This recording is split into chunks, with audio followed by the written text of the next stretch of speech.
Despite having been born at a time when being a female and an aspiring novelist weren't factors encouraged to coexist, Mary Shelley still could not have known how difficult the road to publish her debut novel would be. It was with great resilience and a strong will that she would keep going, even when it proved to be a near impossible struggle. But she didn't give up, and the novel in question would become her most famous work and expand the world of horror beyond measure. At the time she sat down to write the novel, at age 18, she had already experienced poverty and hardships. She was disavowed by her father and unfortunately had already felt the harrowing agony of death firsthand. Troubled by her past as well as her present, she experienced nightmares that bordered on terrors. All these factors would be elemental in the story she would concoct. Just like the monster in her story was put together by various limbs from various dead men, her tale would be put together by various experiences she had endured, experiences she needed to work through and process. You're listening to House of Words, a podcast about writers, authors, and the pain behind the words. I'm your host, Jason Nemore Hardin, and today we pay tribute to Mary Shelley and her book, Frankenstein, originally titled The Modern Prometheus.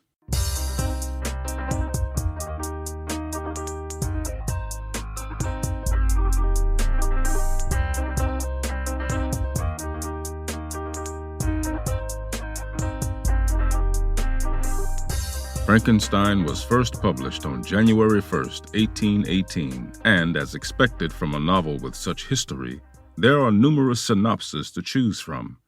This is one of many.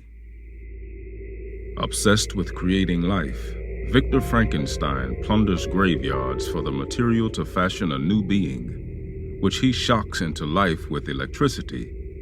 But his botched creature, rejected by Frankenstein and denied human companionship, sets out to destroy his maker and all that he holds dear.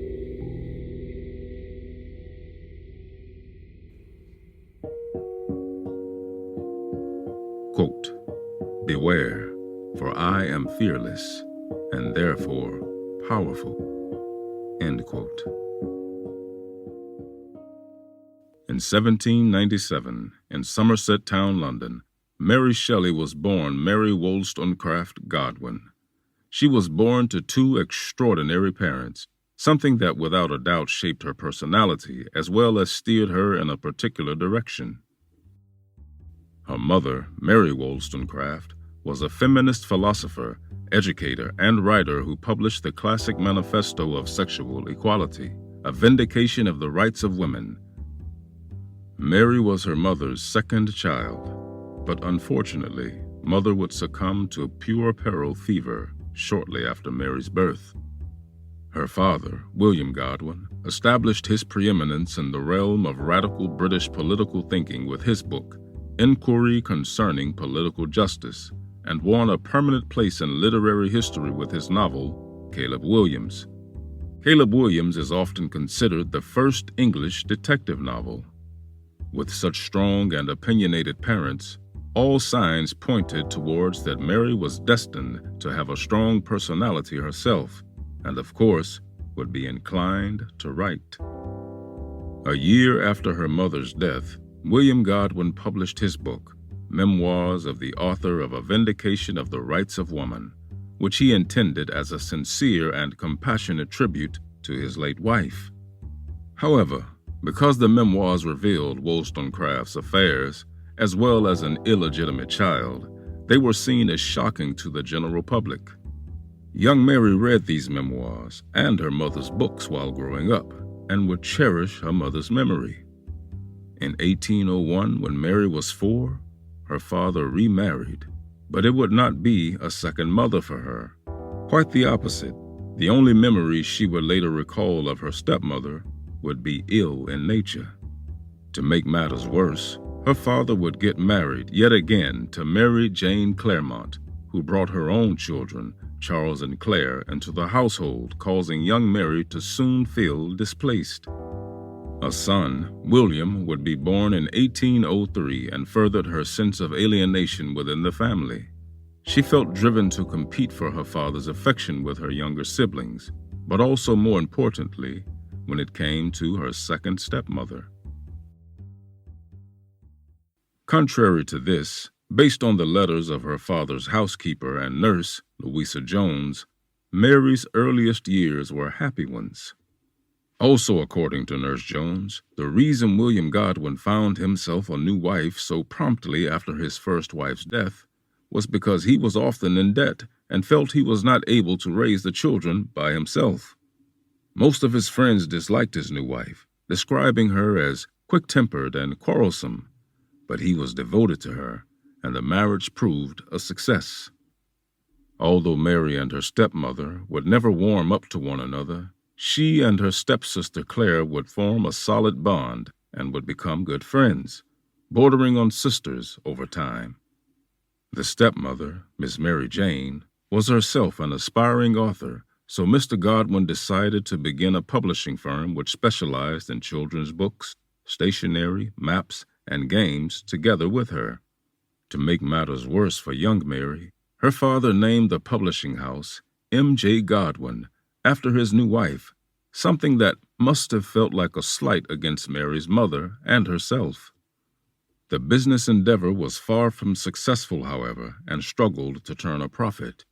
Due to this, William Godwin was forced to borrow substantial sums of money to keep the business and his family afloat.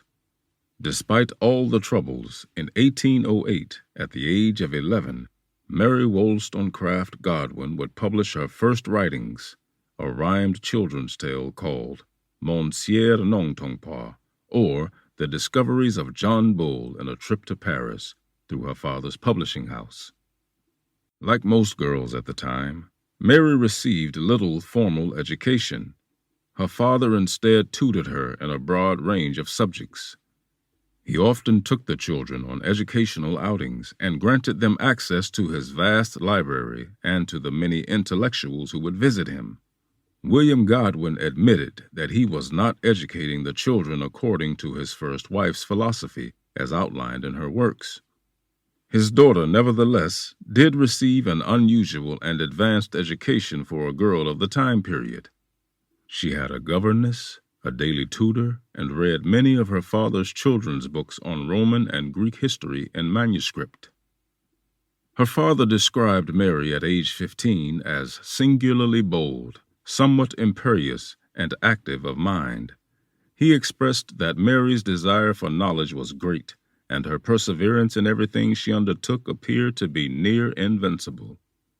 Feeling threatened by her stepdaughter, especially when adolescence transformed the child into a beautiful image of William's first wife, Mary Jane Godwin sent the teenaged Mary to Scotland on June 7, 1812, seemingly under the guise of it being for the girl's health. This further isolated her from the father she so dearly loved, the only true family she had left. The upside of being sent away was that the 2 years in Scotland nurtured young Mary's imagination. It was also in Scotland where she would meet her future husband, the poet Percy Shelley. They first met when she was 16 years old and he was 21. Percy was married at the time, but was looking to get out of the marriage, which was, according to him, a bad one. While she was there, the pair would meet each other secretly in St. Pancras churchyard. It is claimed that Mary lost her virginity to Shelley in the cemetery. Although there is nothing to affirm this, it is most likely a part of the mythos surrounding the woman we now know as the Queen of Horror. The romantic affair would come to a temporary end when Mary was forced to return home again. Soon enough, however, Percy and Mary would reunite. He would follow Mary to London, and along with Mary's stepsister Claire, they moved into a lodging at Somers Town and later Nelson Square. They suddenly found themselves penniless. Having eloped with Percy Shelley despite her father's disapproval had its consequences. Most notably, William Godwin had turned his back on his daughter and refused to have anything to do with her, or support her in any way.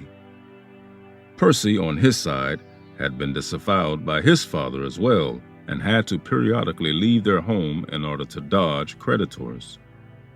Letters still exist from both Percy and Mary that reveal the pain felt from the occurrences of their separations during these turbulent times. Mary was both often pregnant and often ill in the following years, which was not eased by Percy Shelley's theory of free love. It appears as though Mary did not dismiss her husband's proclivity to having more sexual partners than one, but on the other hand, there is little evidence to support her full acceptance of the lifestyle. It is also quite certain that her stepsister Claire was too involved with Percy Shelley at times. Although Mary accepted his outings on principle, she loved Percy, and there are no indications that she ventured outside of the relationship.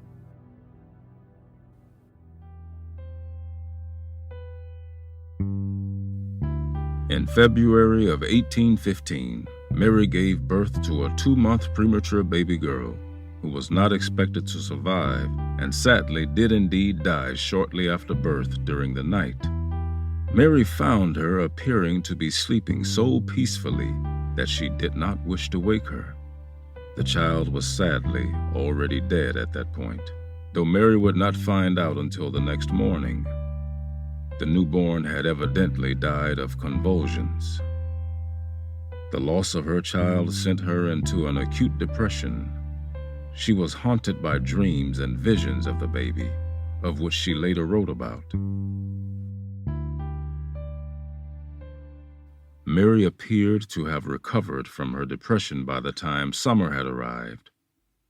One thing that alleviated this was that the couple's financial situation would be bettered after the death of Percy's grandfather. One death had brought misery, while another had brought a better life, for the time being at least.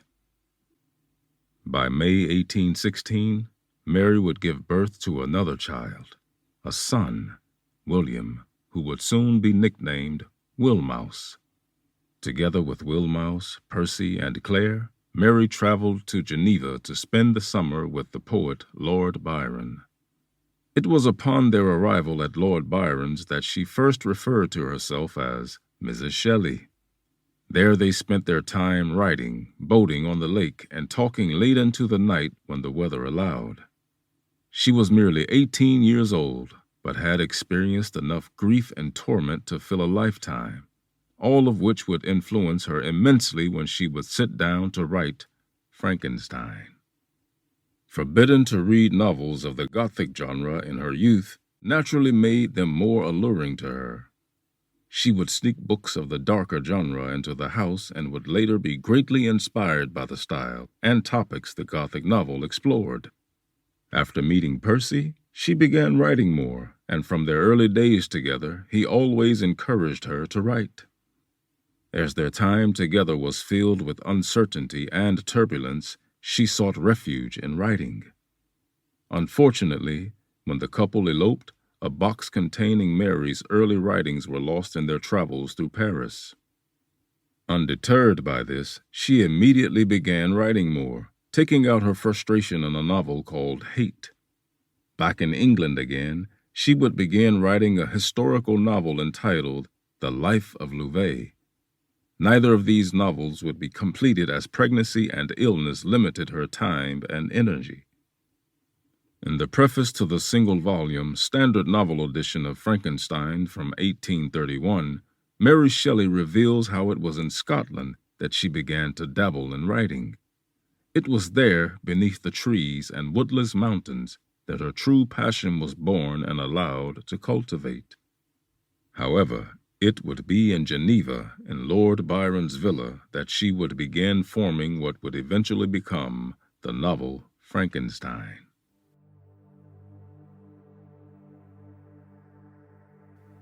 In the summer of 1816, Geneva was drenched in rain, which meant they often spent days at a time confined inside Lord Byron's villa.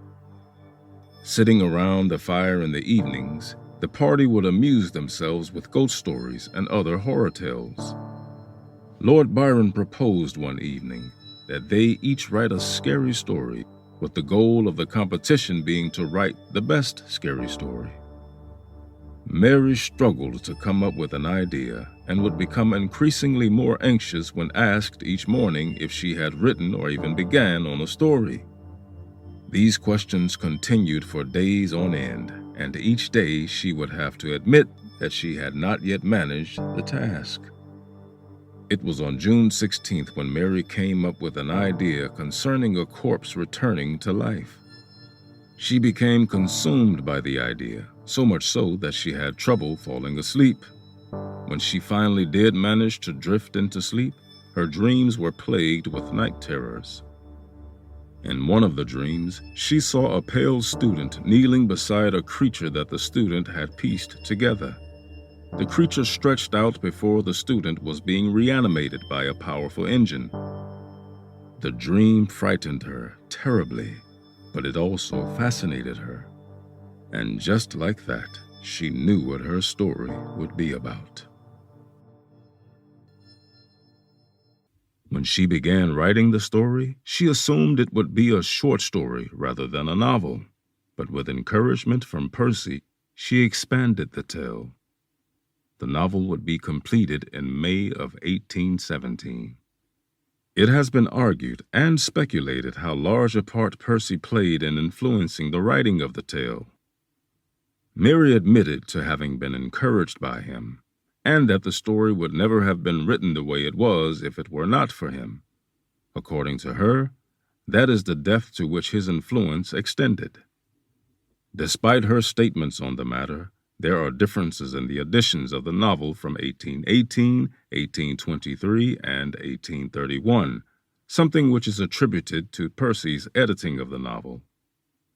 As mentioned earlier, the book was originally titled The Modern Prometheus, after the ancient Greek myth of Prometheus, who gave the sacred fire of Mount Olympus to mankind. Victor Frankenstein's monster also resembles the modern Prometheus in that he signifies liberation from a creator, and so the additional title of Frankenstein was added.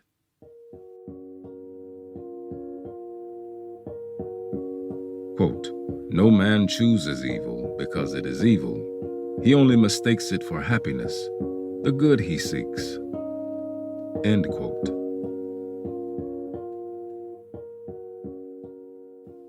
The first edition of the book would be published without identifying the author of the book, but contained a foreword from Percy Shelley, something that insinuated to many that he was the author of the novel. However, Percy Shelley did not take credit for the novel and would tell that it was his wife who did indeed write it. Nevertheless, speculation continues to this day. The book was hailed to be a masterpiece upon its release, and William Godwin, Mary's father, would arrange for a second edition of the book to be published. The second edition identified his daughter, Mary Shelley, as the author. Unfortunately, much of Mary Shelley's life after the novel would be plagued by more sorrow and misery. In 1818, she and Percy's second daughter, Clara Everina, would die during a trip to Italy. 9 months after Clara's death, their son, Wilmouse, became gravely ill and succumbed to malaria. For a time, she was able to find comfort in her writing. The birth of their fourth child, Percy Florence, in 1819 also helped lift her spirits. Percy would remain very close to his mother and would live and travel with her for much of her life. Tragedy, however, would not cease just yet. In 1822, after having suffered a miscarriage, she would also lose her husband. The then 29-year-old Percy Shelley was aboard a sailing boat that encountered bad weather. 10 days after the boat had set sail, his body, along with others aboard the ill-fated journey, would wash up at a beach.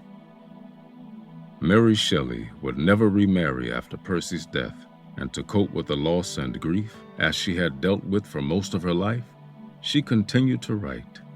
She wanted to write a biography of her late husband, in part as an attempt to console herself from the terrible loss, but she was banned from doing so by her father-in-law, Sir Timothy Shelley. She would continue to write throughout her life, accumulating 7 novels, 2 travel narratives, transcribing the poems of Lord Byron, and numerous short stories. The last 6 years of her life would be spent in the relative peace of retirement, and she would live to see her son, Percy Florence, marry on June 22, 1848. After years of battling illness, Mary Shelley died on February 1, 1851, at Chester Square, from what is suspected to have been a brain tumor. She was 53 years old at the time.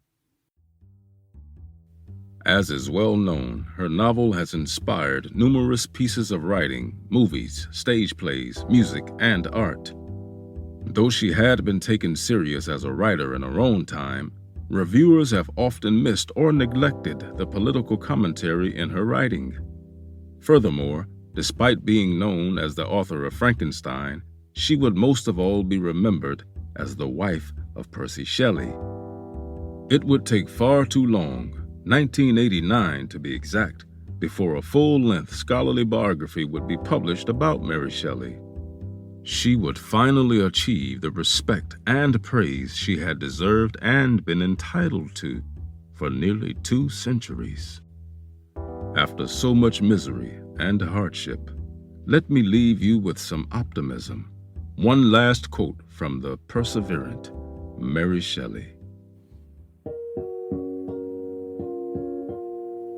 The beginning is always today.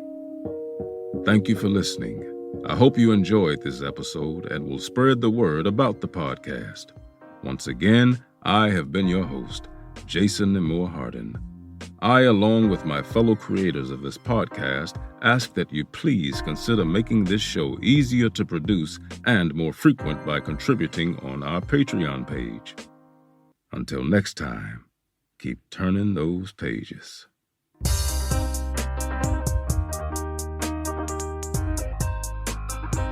House of Words is written and produced by Cristo M. Sanchez, narrated and written by me, Jason Nemore Hardin, and music by Creature 9 and Wood. All rights and ownership belong to Cristo M. Sanchez and Jason Nemore Hardin.